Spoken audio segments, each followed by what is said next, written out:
आमचे मार्गदर्शक या सोलापूर जिल्ह्याचे तरुण तडफदार आक्रमक पालकमंत्री आदरणीय जयकुमार गोरे साहेब, माढा लोकसभेचे माजी खासदार, ज्यांनी पाणीदार खासदार म्हणून ओळख आहे, आणि सांगोला तालुक्यात आज जे पाण्याची परिस्थिती आहे की सुजलाम सुफलाम ज्यांच्यामुळे झाला,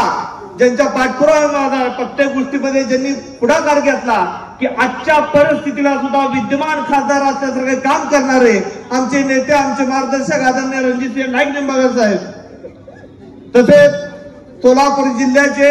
माझ्या अगोदर जिल्हाध्यक्ष राहिल्याने आणि मला कायमच मार्गदर्शक असणारे आमचे मित्र अक्कलकोटचे तरुण तडफदार युवा आमदार सचिन कल्याण शेट्टी साहेब, आणि अगदीच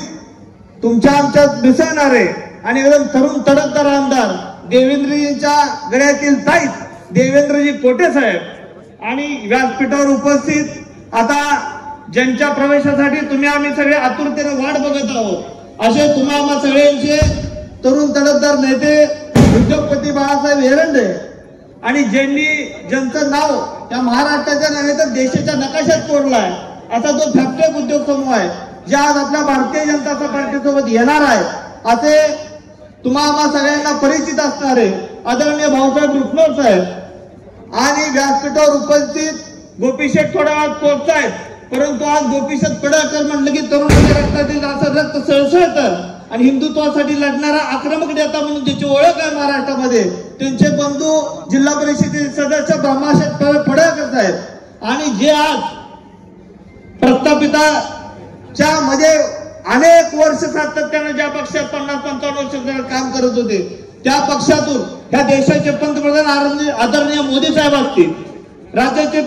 मुख्यमंत्री आदरणीय देवेंद्रजी फडणवीस साहेब असतील, पालकमंत्री जयकुमार गोरे साहेब असतील, खासदार रणजितसिंह नाईक निंबाळकर साहेब असतील, अशांच्या कामावर प्रेरित होऊन आणि ज्यांनी आज निर्णय घेतलाय असे जिल्हा परिषदेचे माजी सदस्य सचिन देशमुख साहेब, या पंचायत समितीसाठी सभापती राहिलेले माजी सभापती बाळासाहेब काटकर, माजी जिल्हा परिषदेचे सदस्य नंदकुमार दिघे,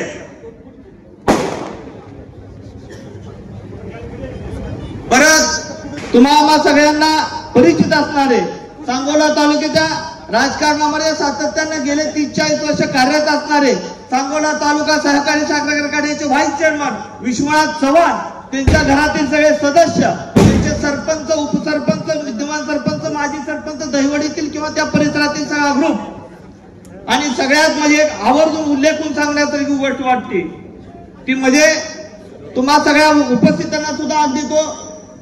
एक धक्का आहे भाऊ. मी आवर्जून उल्लेख करून सांगतो की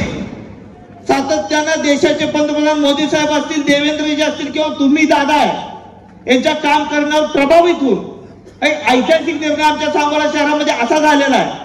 की जे विद्यमान नगरसेवक आहेत स्वतः सीए, त्यांची मिसेस सीए आणि मुस्लिम समाजातून आहे,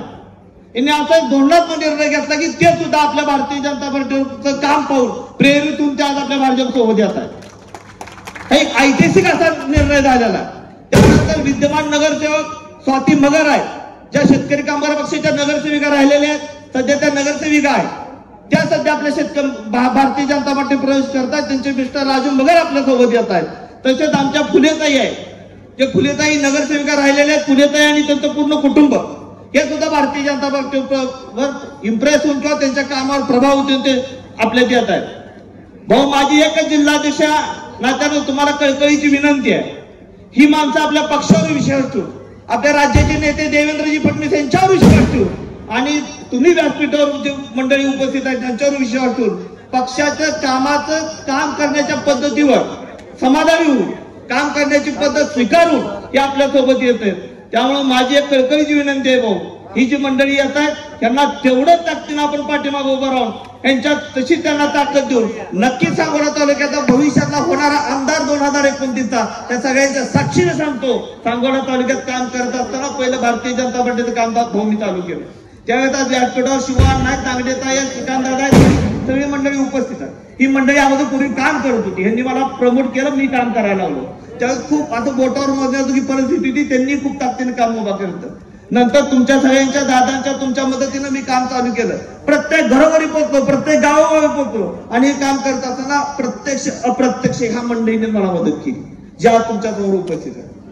ह्या मंडळीच्या साक्षीनं भाऊ मी एकच सांगतो की तुम्ही काय करा, उमेदवार तुम्ही ठरवा, त्या अधिकार तुम्हाला आहे. उमेदवार व्यासपीठावर कोण असावा असं सुद्धा आमचं मत नाही, उमेदवार तुम्ही ठरवा. परंतु 2029 होणारा आमदार हा भारतीय जनता पार्टीचाच असेल हे मी ठामपणे जिल्हाध्यक्ष राजांना तुम्हाला सांगतो. आता जास्ती तर मी मनोगत करत नाही, काय होणार आहे बाकी व्यासपीठावर उपस्थित नेते मंडळी त्यांच्या भाषणात बोलतील. परंतु मी एवढी तुमच्याकडनं आणि भाऊ तुमच्याकडनं व्यासपीठावर म्हणजे आशा व्यक्त करतो आणि माझं मनोगत थांबवतो. जय हिंद, जय महाराष्ट्र. जनमत सबस्क्राईब करा, लाईक करा, शेअर करा. आपल्या हक्काचं आपलं न्यूज.